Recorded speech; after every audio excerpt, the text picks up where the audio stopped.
Greetings, friends. This week's Haftarah tells the story of Yirmiyahu Hanavi's purchase of land when catastrophe loomed over Israel.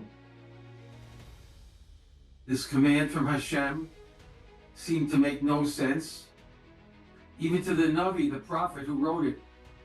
But he listened to the Ribono Shel Olam, who told him, quote, "Behold, I am Hashem, the God of all flesh.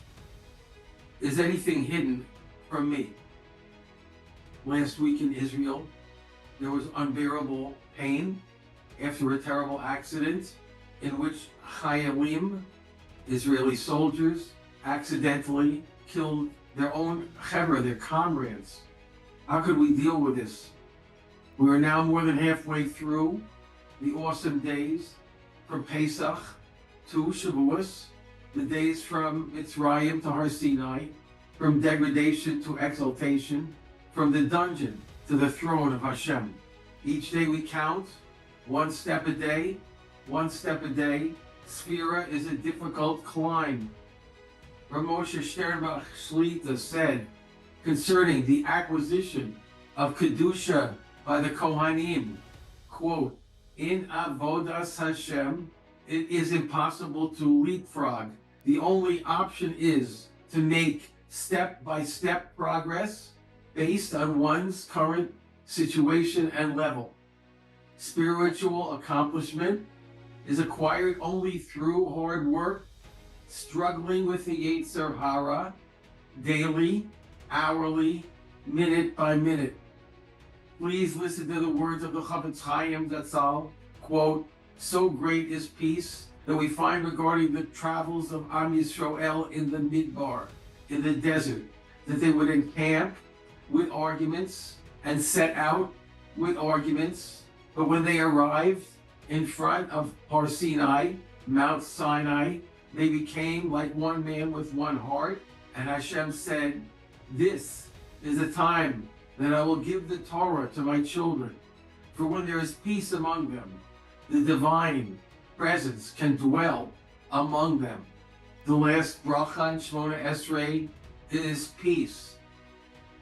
Bless us, our Father, all of us as one, with the light of your countenance. For with the light of your countenance you gave us the Torah of life. Light and Torah come with peace.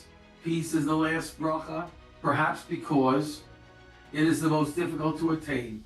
Since our expulsion from Gan Eden, the Garden of Eden, peace has eluded mankind. We have a taste of it on Shabbos, but until the days of Mashiach, we cannot expect the entire world to be filled with peace. Certainly, today, there is strife everywhere. I believe that this terrible accident is pointing to the lack of peace among us. Just before going to sleep, we say, quote, "Master of the universe, I hereby forgive anyone who angered or antagonized me or who sinned against me. I forgive every Jew."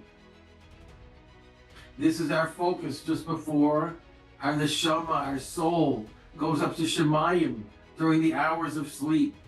We cannot enter Shemayim unless peace reigns among us. The same is true of tefillah, prayer. The Arizal writes, before the morning tefillah, one should accept upon himself a mitzvah, "V'ahavta l'reyacha kamocha," you shall love your fellow as yourself. It is as if Hashem says, do not expect to speak to me unless you are at complete peace with your brethren. It seems that if we nullify ourselves for our brother, Hashem will nullify any decrees against us. We know that the attack of October 7th was preceded by months of unprecedented sinah, antagonism in Medinas Yisrael, the land of Israel. These demonstrations were horrible, Chilul Hashem, a desecration of God's name as the world witnessed the children of Israel tearing their brothers and sisters apart. Shalom bias among Am Yisrael is nothing less than survival.